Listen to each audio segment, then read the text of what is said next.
choisi TVA pour vous informer. Cette semaine, nous vous présentons les faits qui ont marqué notre attention. Direction la Chine. La Chine prévoit de construire de nouvelles centrales électriques à charbon dont la capacité équivaut à celle de toute la production de l'Union européenne, en contradiction avec les engagements en matière de lutte contre le changement climatique du premier émetteur mondial de CO2. Selon une étude publiée mercredi 20 novembre, les usines construites entre janvier 2018 et juin 2019 représentent une capacité totale de près de 43 gigawatts.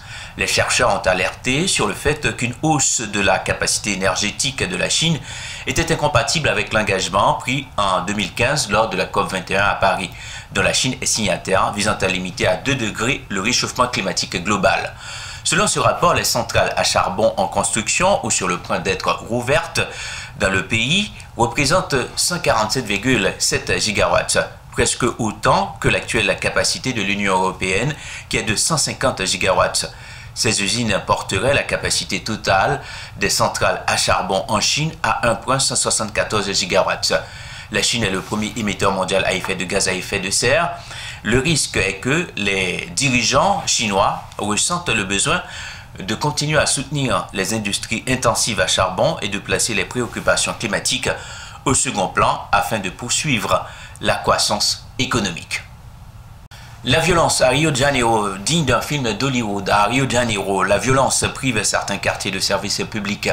Dans la cité merveilleuse brésilienne, 80% des quartiers comportent des zones contrôlées par des trafiquants ou de groupes mafieux, ce qui empêche les services publics et privés de fonctionner normalement. Réception d'un courrier, achat de marchandises, course avec un chauffeur particulier. De nombreux habitants de Rio de Janeiro au Brésil n'ont pas accès à ces services publics ou privés en raison des violences qui sévissent dans leur quartier, rapporte le journal O Globo. Le quotidien a calculé que 80% des 62 quartiers de la ville abritent des zones où existe ce genre de restrictions.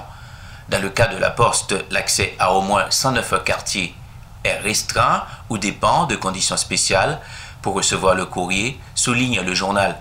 Il ajoute qu'au mois d'octobre, la Poste rencontre des obstacles pour acheminer des produits vers 42% des adresses de Rio. La publication donne l'exemple de Calvanchanti, un quartier populaire du nord de la ville. Dans cette zone, presque toutes les adresses sont exclues de la zone de service.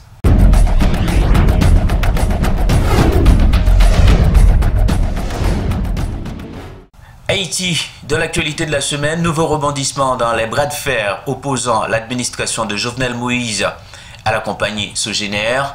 Alors que les protestataires n'ont pas répondu à l'invitation du commissaire du gouvernement, jeudi, la justice a autorisé que l'EDH prenne possession de ces centrales électriques situées à Vareux. Il s'agit d'un nouvel épisode dans la saga judiciaire entre l'État haïtien et la Sogénère.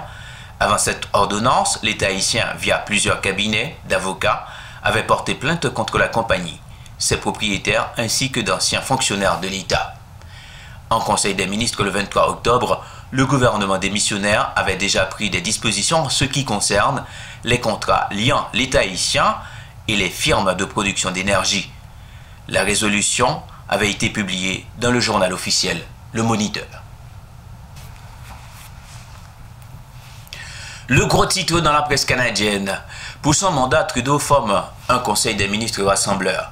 Justin Trudeau a présenté mercredi 20 novembre un nouveau cabinet spécialement pensé pour répondre aux attentes d'un électorat divisé par les résultats du scrutin du 21 octobre.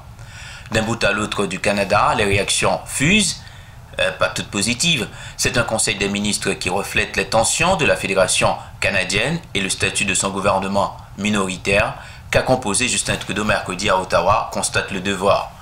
Le diffuseur Radio-Canada évoque quant à lui un message rassembleur. À la suite de sa réélection des justesses le 21 octobre dernier, le Premier ministre canadien a formé un nouveau conseil des ministres. En tout, 18 hommes et 18 femmes composent désormais le cabinet pour ce second mandat libéral. 36 membres donc contre 30 en 2015. En son sein, le Québec, l'Ontario et l'Ouest canadien sont particulièrement choyés. La presse note que les deux grandes provinces du pays, le Québec et l'Ontario, grandement responsables de la réélection des libéraux, occupent les 3/4 des chaises à la table du cabinet remanié, dont 10 réservés à la belle province.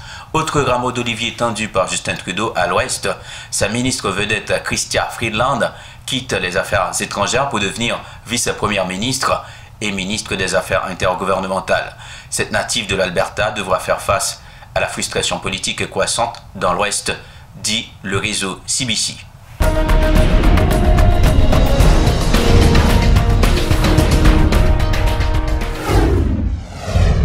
Une histoire de gros sous vise à dorer, les ultra-riches se les arrachent. Les pays qui monnaient permis de séjour ou passeport n'ont jamais été aussi nombreux et les capitaux en jeu aussi importants. Il n'a jamais été aussi facile pour les riches de vivre dans le pays de leur choix, constate le site d'information américain Quartz. Partout dans le monde, les frontières se ferment pour les migrants et les réfugiés, mais restent largement ouvertes pour ceux qui peuvent payer. Les riches peuvent aujourd'hui acheter des visas ou même acquérir la citoyenneté dans des pays tels que la Thaïlande, la Lettonie ou le Royaume-Uni, moyennant paiement d'une somme forfaitaire, un don ou encore un investissement important dans le pays. Plus de 165 pays ont leur visa doré. Parmi les derniers pays à lancer leur propre programme d'acquisition de la citoyenneté par l'investissement, le Monténégro. Grâce à cette nouvelle disposition, l'économie nationale devrait engranger 1 milliard de dollars en 3 ans, selon le magazine américain Quartz. L'Arabie Saoudite propose également depuis quelques jours la résidence permanente en échange d'un investissement de 800 000 rials, soit 282 929 dollars, ou un permis de séjour d'un an renouvelable pour 100 000 rials, soit 35 183 dollars. Les bénéficiaires auront toute latitude pour faire du business dans le royaume, la mesure étant censée favoriser la diversification de l'économie. Plus de 165 pays proposent à ce jour des dispositifs similaires. Les pays européens ne sont pas en reste. Selon le Financial Times, l'Espagne aurait ainsi délivré en 2018 près de 25 000 visas dorés en échange d'un investissement de 500 000 euros. La Hongrie, le Portugal et la Lettonie figurent également parmi les champions de cette pratique controversée. La Hongrie, le Portugal et la Lettonie figurent également parmi les champions de cette pratique controversée. Mais c'est le Royaume-Uni qui se montre le plus gourmand pour obtenir la résidence permanente. Les ressortissants non européens doivent investir 2 millions de livres sterling, soit 2 931 916 dollars. Or, malgré les incertitudes liées au Brexit, le succès du permis de séjour britannique ne se dément pas auprès des ultra-riches. Le nombre de candidats a même augmenté de 36% au premier semestre 2019.